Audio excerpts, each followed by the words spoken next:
and the founder of the international consumer crowd organization EVONXT. He's also the founder and president of Stingfree AB. AB stands for Stock Corporation. Stingfree is a pouch innovation company with patent approval rights in Sweden, the United States and the European Union for pouches with a barrier that protects users' gums from the stinging and irritation that is otherwise common with these types of products. Welcome. Please have a seat. My next guest is AronByrneCarter, our second guest, who is the managing director of NGP Trends, a company which provides reports, workshops and consulting on trends in NGP. Aron can thus be considered one of the most renowned experts in this field. Welcome. And finally, Derek Yach.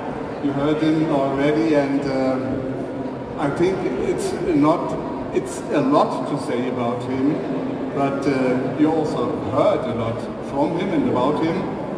You all know that he worked for the World Health Organization, and what is more important concerning our subject today, he was the president of the Philip Morris International funded Foundation for a Smoke-Free World.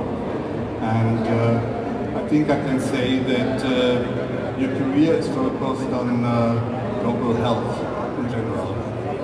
You're welcome. So let's talk about innovation. We only have a few minutes, but hopefully, and I think so, all our experts are here, and you can talk to them one-on-one. Let's start with Bengt. Thank you. Bengt, there are hardly any further developments in tobacco products. Nevertheless, the industry in a broader sense has experienced a surge in innovations in recent years. Just think of e-cigarettes, tobacco heaters, or nicotine pouches. What is needed to spur innovation? First of all, I'd like to agree with you that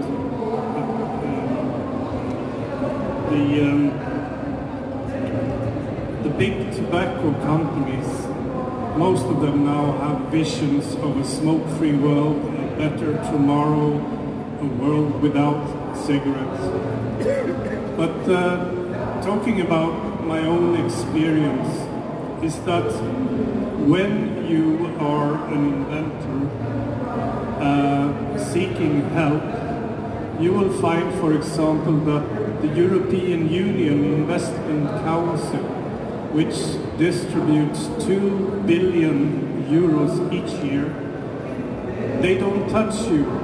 You might have an innovation that could save 10 million people's lives each year, but they don't care, because they say, European Union Investment Council, it's tobacco, it's nicotine. There is a red line.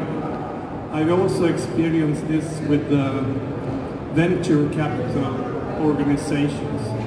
As soon as you say this is a great product that can help people quit smoking, when you say it's a nicotine product, they say bye-bye. Another thing that has to do with business is that if there are no regulations or not very clear regulations, you will find that it's very hard to find investors, because if a government is going to ban a product in a country, why should anybody invest in that product? And I think if you are an inventor, seek help, seek support, seek financing, and go for the commercialization. Anything else? But you talked about big tobacco and its role in development of innovations. Derek, maybe you can tell us, because you have been working for Philip Morris, not directly for Philip Morris, of course, but we often hear that big tobacco is publicly returning from tobacco and talking about smoke-free world. How credible are those statements? Well, I mean, firstly, I do want to clarify that the Foundation for a Smoke-Free World that I founded and led for a number of years was funded by PMI, but it was totally independent in all respects. The board was separate, there was no interference in our policies, and the reason that they supported it is something we can talk to them, but clearly was aimed at building a research base worldwide. I think on that question, I think when you think of credibility from an investor point of view, you want to ask the question, what percentage of sales and revenue are coming from the reduced risk categories? Is that really going up, or are they just saying it? Well, Philip Morris is now at over 30% of revenues coming from reduced risk. In some parts of the world, the percentage is over 50%. Reynolds, the big American company, about half of their revenue is coming from reduced risk in the US. BAT, while maybe have started slower, is catching up very fast. I think it's somewhere last I saw 15 to 18% of revenue. So this, and of course Swedish Match you could say is, once they got rid of some of their cigar divisions, it's almost 100% reduced risk. So I think the answer is that these companies are seriously moving, and they're not moving because of philanthropy, because of moral reasons. They're moving because it's a better business case to sell products that are reduced risk. The economics works well, and of course it gets them out of the potential litigation threat. So it's a very sound long-term business strategy to be in this business. The ones who aren't moving, as I said, are the state monopolies. We know all the products from big tobacco, like IQOS or these e-cigarettes, and we see that even big tobacco is developing in the NGP sector. Aron, because our world is changing at an ever-increasing pace, what kind of innovations we can expect in these markets during the next months or maybe few years? So you want me to predict the future? Well, it's a very dynamic landscape, so it's quite difficult to say what it is going to be, but a few examples. I'm going to just, I know we're limited on time, I'll go through some of the categories. I think in e-vapor we're probably going to see a better integration of Bluetooth connectivity. And when I talk about Bluetooth connectivity, I'm not talking about smartphone functions, I'm talking about youth access prevention, digital therapeutics, which we've seen from Alpha Labs, which is a really good example of how that can be integrated and helping those smokers move away from cigarettes. Also in e-vapor, some of the new technologies, we're always looking at coils, as you alluded to in your last talk, and heating technologies like cotton wick, ceramic. Another big thing that I think we're going to see is ultrasonic technology. It's going to remove a lot of the componentry from the pods. It's a lot cheaper. It's going to be heating at a lower temperature. There's obviously a lot of perceived benefits there. That's e-vapor, just a few examples. Heated tobacco, I mentioned it in my workshop earlier today. I think we're going to start seeing some movements away from the word tobacco. As you've seen, we've got plenty of herbal stick brands led by the smaller manufacturers, Nuso, Neves over there, that are going to be leading beyond tobacco. And I think you're going to see that in heated tobacco as well. I know that the big players, PMI, BAT, are also moving towards that. That's heated tobacco. And then finally, let's give an example on oral nicotine. I think in oral nicotine pouches, you're going to see innovations around barriers, category barriers and pain points. Bengt's innovation is a perfect example of Stingfree Snus, and looking at pain points to help bring people into that category. Looking at pouches as a vehicle beyond nicotine as well, that we've talked about, caffeine, other active ingredients. And when we look at technology, we're very much always looking towards heated tobacco and e-vapor as those drivers in technology. But oral nicotine, there's technology there as well, from the can and the packaging, also to the pouch size. We've seen pouch formats move from slim to mini. Bengt and I were just discussing this week that BAT have just launched a new pouch size with the Lift Lab, which is an oval shape. So there's innovations around there as well, again, based on consumer needs. But it's important not to get lost in technology. How do we translate technology to consumer value? And that's the important thing for me. Derek? Just to go further in some ways, if you think about all of the technologies out there, basically are two major routes people take them into their body, excluding the skin, through the mouth and through the lung. And what has struck me, and the more I've got to know the range of tobacco companies and the vaping companies, is the massive investment in respiratory medicine and lung health at a level that is often not spoken about. And I think the benefits of that will be better ways of getting absorption of products into the lung when you need them to stay in the lung. I think we've just come out of a pandemic. We want to have more effective antivirals, antibiotics and so on. Some you don't want to actually stay in the lung. You want to get to the brain to have an active impact on pain medication and so on. And being able to do that more safely at a lower dose, I suspect is something that many of these companies may have a capacity to do. So I think the adjacent areas in public health and medicine at the moment seem kind of far out. And I must of course add the area of vaccines. The fact that both BAT and Philip Morris were invested in innovative companies using the tobacco plant as a factory for vaccines during the COVID era suggests that they're on the cusp of going much further. And while some of these relationships have been criticized, the science will not stop. And just think about the ability to grow a vaccine in a low middle income country at a cost that is a fraction of that required to ship it from other parts of the world. The implications are going to be huge, and that's where I think the direction is going to take us. Okay, that's the role of health, of course, which is very important. What about sustainability? Because when I have a look onto the disposable market, it's incredibly huge, but it's not very sustainable. Who wants to answer? I mean, is the question about sustainability and innovation? I mean, sustainability, anyway, in my opinion, needs to be end-to-end. It needs to be from the manufacturer all the way to the end point with the user. And in this case of disposable vapes, right, disposable vapes exist for simplicity, right? It's a very simple method of getting that nicotine. I use dispose. So if you're going to implement a recycling scheme also, that also has to be simple for the consumer.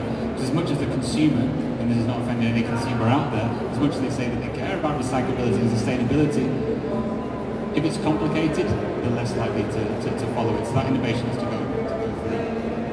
Yeah, I go further along the life cycle. I go from the seed to the final recycling point. And if you do that, you find that the biggest opportunity to bring down the environmental damage is actually in the plant, in the way the plant is flue cured, in the way it's grown, in the child labor often associated in some parts of the world with it, in the disposable of tobacco plants. And for that, my mind goes towards synthetic nicotine being an obvious thing to eliminate. Everything else you're saying on the plastics, on the end products, you're absolutely right. But again, it's important to compare the proportion of disposables in landfill, maybe even to Nespresso parts at this moment, probably competitive, compared to everything else, which is probably 98% of landfill. So we've got to be careful that the importance of addressing the environmental issues on the end product, the disposable, isn't allowed to actually totally disrupt a product that's taking out so much else negative from the market and having such a big positive effect. Yes, cigarette butts, like you said, tobacco.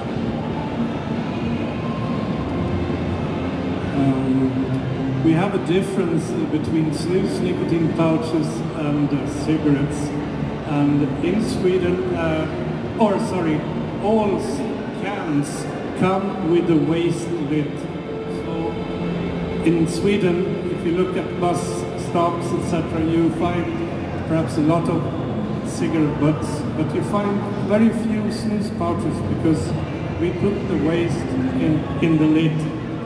And when it comes to disposables, like disposable vapes, we know for a fact that the European Union will be implementing in October 2026 a law that says that the disposable vape has to be able to separate the battery by the consumer, him or herself.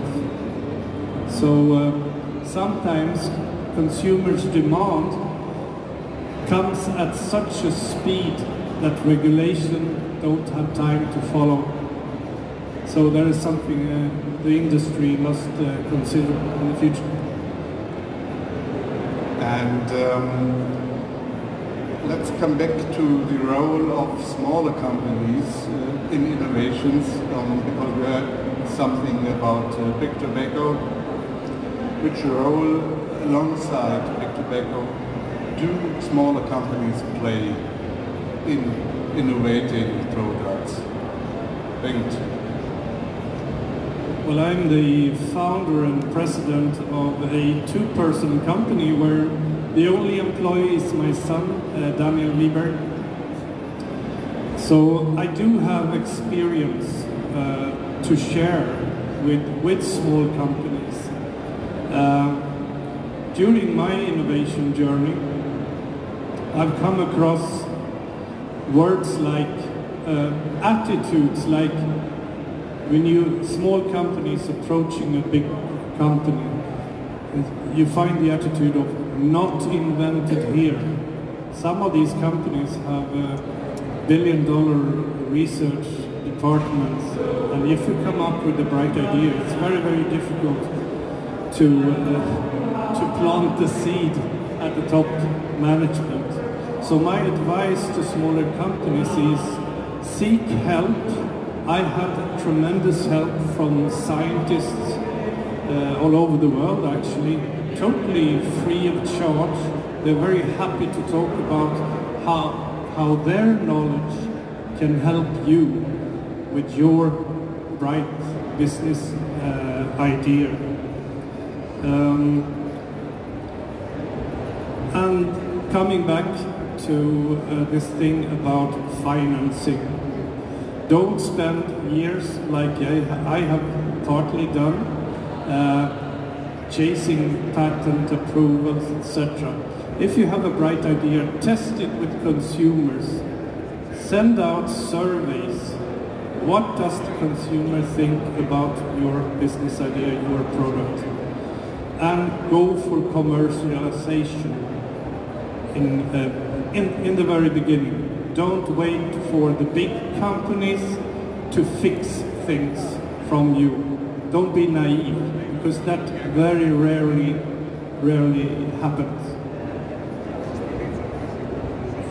I think a huge amount of innovation is spearheaded by the individual, the innovator, the entrepreneur. Start with one lip in the e-cigarette space.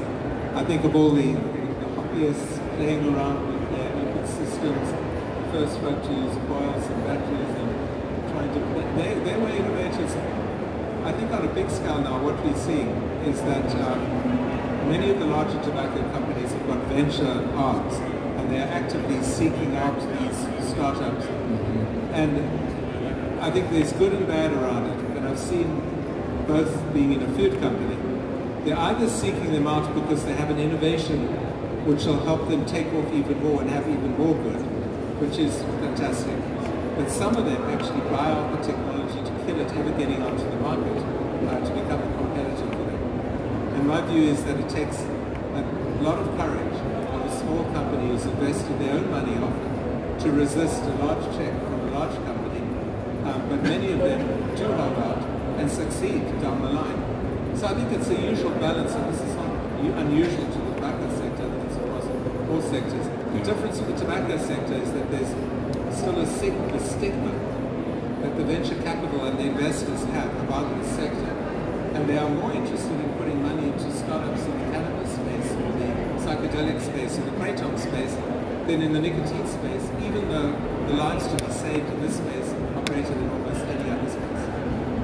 Very important aspect. Yeah, no, coming from R&D and new product development, that is definitely what they do when it comes through R&IP, but it's led by the small players. If you look at some of the small players, and you look at, for example, the disposable market, you look at the herbal heat sticks, and it's where big tobacco are going now. They do that, and there's also, being a small company, you have the method of agility as well, right? You know, there's a lot of agility exercises, and Bengt mentioned about product development and doing consumer research. One thing that big companies don't tend to do how do you know you're making the right hit before you make it, right? Prototyping, for example. When you're speaking to consumers, if I'm face to face with a consumer and they test something and I say, would you buy it? Most of the time they'll say yes because they're in front of me, right? Put skin in the game. Okay, buy it now. There you go. I've got a contactless machine. Use agility methods to help support that consumer research. But yeah, it's led also by the small players. Yes, you talked about consumer needs. How important are they for innovations, and are there waves? Do you see waves in consumer needs? It depends. If you're looking at specific consumer needs in a category, that's one thing, but at the end of the day we're all talking about the same user, the same person, a person that wants nicotine. And it's either a smoker that wants to move away from a safer alternative, or it's somebody that wants to ingest nicotine because they see those emotional benefits from it. We've talked about it, and we can talk openly about it because I'm not B2C. I'm a vapor, I wasn't a smoker. Because I see the benefits of nicotine, and I know the reasons why I need nicotine for my focus. I'm writing 30-page reports almost every week. I need to go to that vape device so that I've got that focus and energy for that report. So yeah, the needs, a lot of it is simplicity. Just give the user what they want. They want that delivery of nicotine. Yeah, okay. Users wanted some kind of oral nicotine. Bengt, in Sweden, we know there's Snus very, very successful, and it helped decline smokers' rates enormously.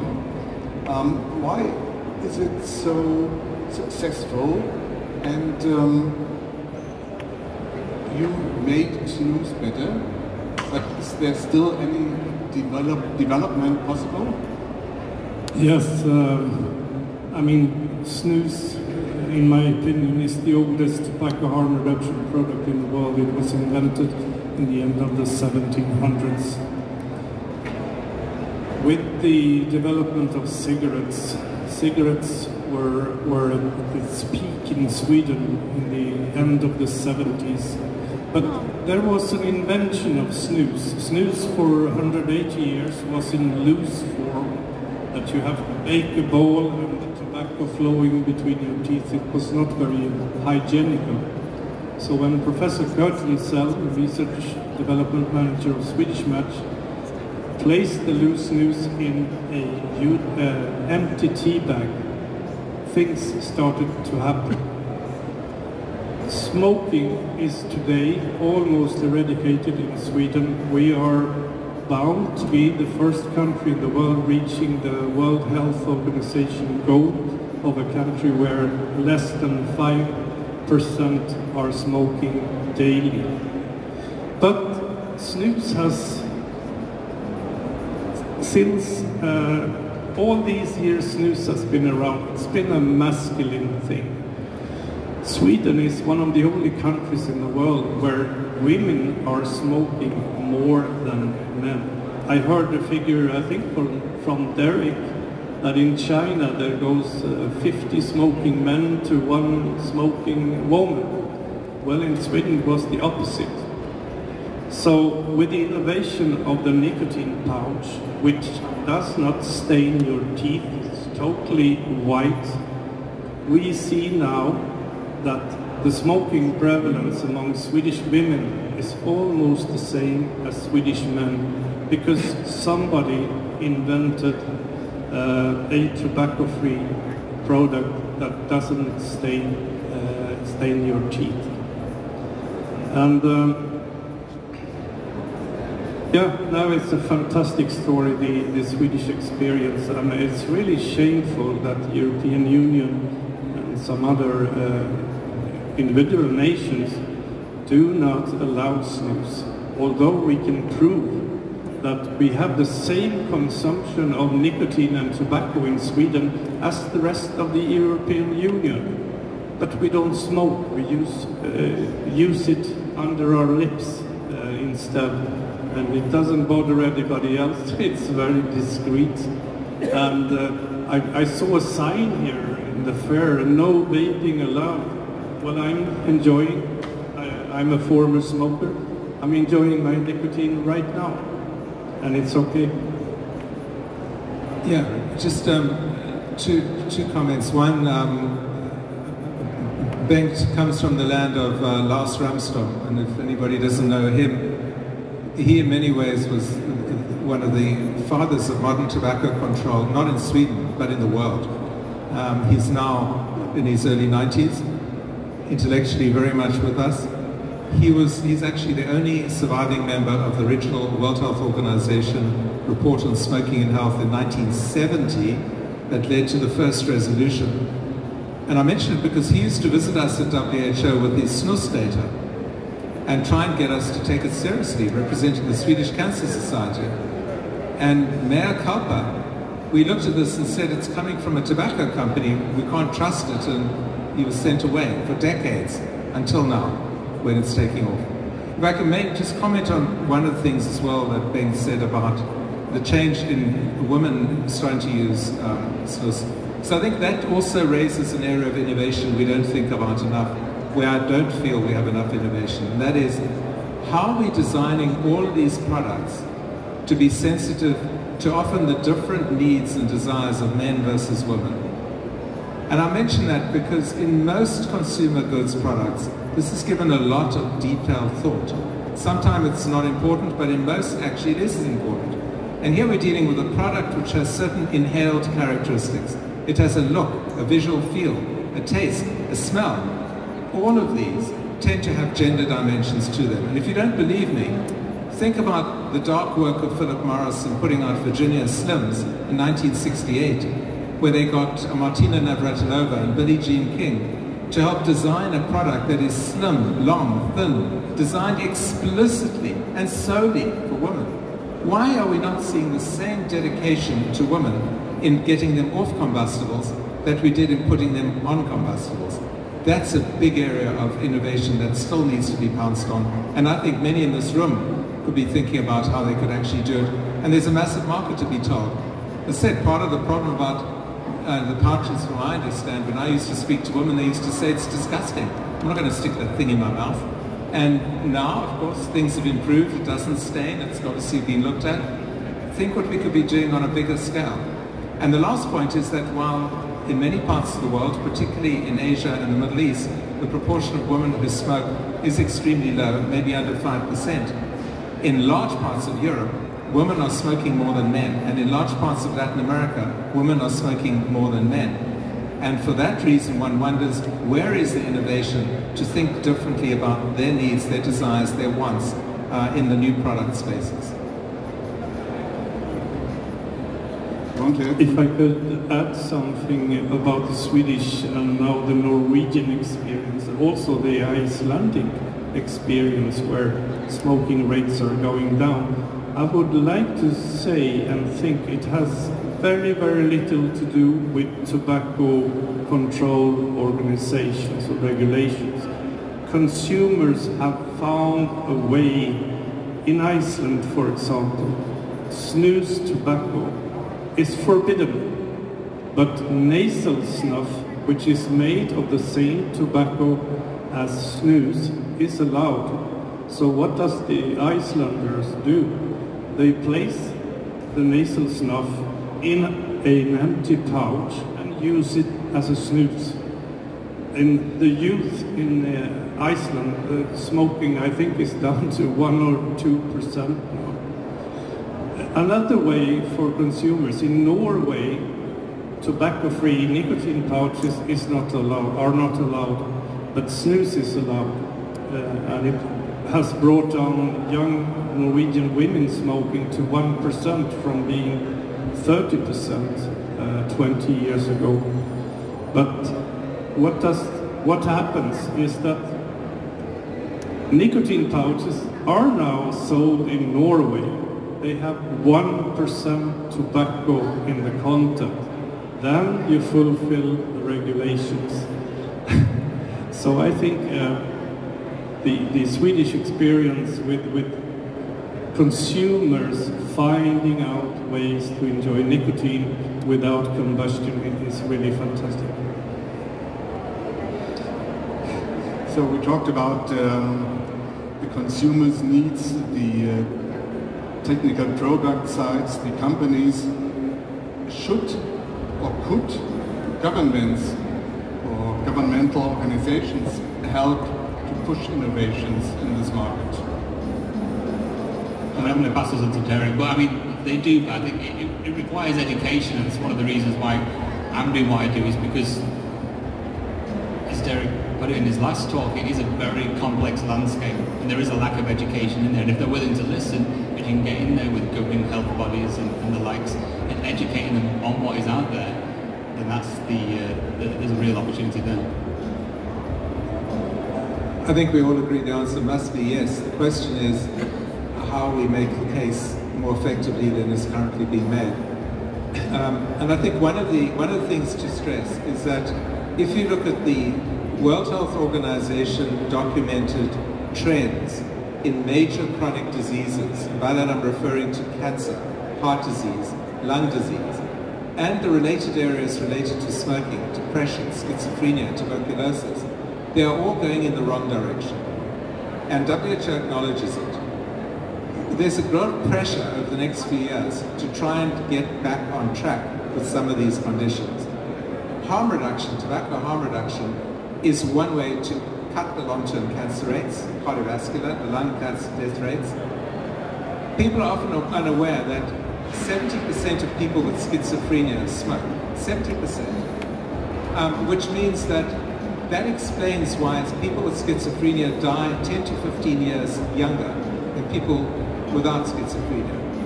And the solution there, again, is not just to treat their schizophrenia, but to treat the underlying reason for their death, which is going to be smoking. We don't make those cases alone, and part of the reason up here is that we haven't engaged the clinical world properly. We've moved away in tobacco control from actually involving the clinicians seeing patients in their everyday lives and listening to the words of them.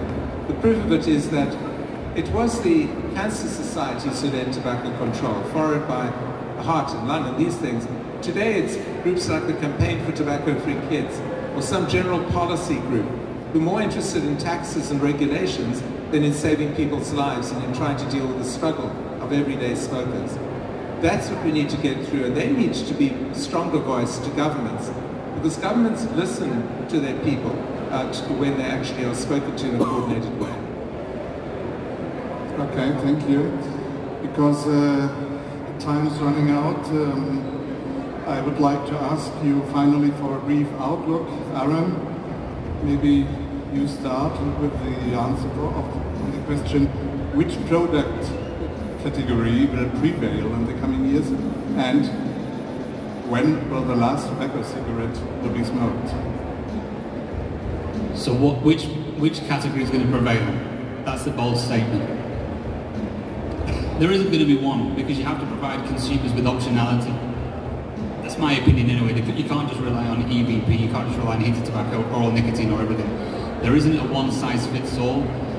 People are using nicotine for different reasons, for different uses, and they ingest that in different ways as well.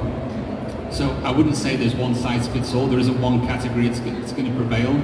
One category might be more popular than another, but you need to give consumers optionality.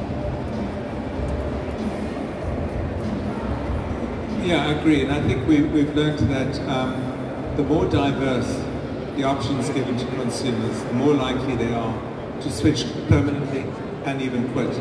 And the second point is that in thinking about that, we've got to recognize that the current language we're using about dual use and multiple use as if it's bad is actually wrong. There isn't a way of using, say, an e-cigarette and a cigarette in dual use without lowering your risk. By definition, a dual user is a less user. Must be, because you're taking contaminants out of your body. I think down the line, we will see different combinations of treatment use. People who've got a high propensity to addiction may wake in the morning and want the inhalation high that they get quicker from a vape or maybe a heated tobacco product. They'll go to work where there may be constraints on what you can do in the workplace, so they'll be on a nicotine pouch, maybe a Snus product. And then they'll go out and be with friends, and for whatever reason, they may want to see the puff, and they want to actually see and enjoy the sociability, and they'll be back on probably an e-cigarette or any tobacco product. So we've got to recognize that in the same way as we don't want a diet of one vegetable, one fruit, and one type of meat. We actually want a diverse diet. People like buffets because they have choice. And I think that's also what I see among smokers. They want the choice, provided the regulator does what it should do. Make sure what's on the market is safe, can't be easily accessed by kids, and actually show some of the benefits that they claim. That's the regulator's role, not to go beyond it and to ban or control, to say which is going to be the winner or the loser. Sorry, that's it. I mean, I try to refrain now from using the word harm reduction or reduced risk products, because at the end of the day, it's nicotine options, and it's nicotine in moments. Your need in the morning might be very different than your need in the evening, so yeah, completely agree. Thanks. Well, I just have to look at myself. I've celebrated 31 years since I quit smoking, but sometimes in the weekends and meeting friends, having a good time, then I get some extra nicotine cravings. So in my house you find also a vape, and you find a heat not burn along with nicotine pouches and snus. That's how I stay off smoking. And like Aron said, there is no magic bullet, one product. We should, those in the industry, whether you're an Ecig, heat not burn snus or nicotine pouches, whatever, you should realize that all these options, we have a word in Swedish called smorgasbord. You perhaps heard about it, like a festive table with a lot of goodies, nice tasting things. I do want to point out that it's absolutely key that flavors are allowed. Doesn't matter what safer nicotine product you're using. Flavors is equally important for snus, nicotine pouches, heat not burn as for e-cigarettes. So when countries or organizations are demanding a flavor ban, we must realize that those who wish to quit smoking, which is about 60–70% of the world smokers, by offering them, forcing them to switch to a lower risk product that tastes exactly like tobacco, like a cigarette, that is not very bright. Okay, thank you very much. It was a pleasure to have you here. Indeed, it was the last event on this stage for today. It's closed now. And there will be the next event on the pink stage, so I hope we will have another event on there, and I hope you will enjoy the rest of the EVONXT and tomorrow, of course. Thank you for joining us.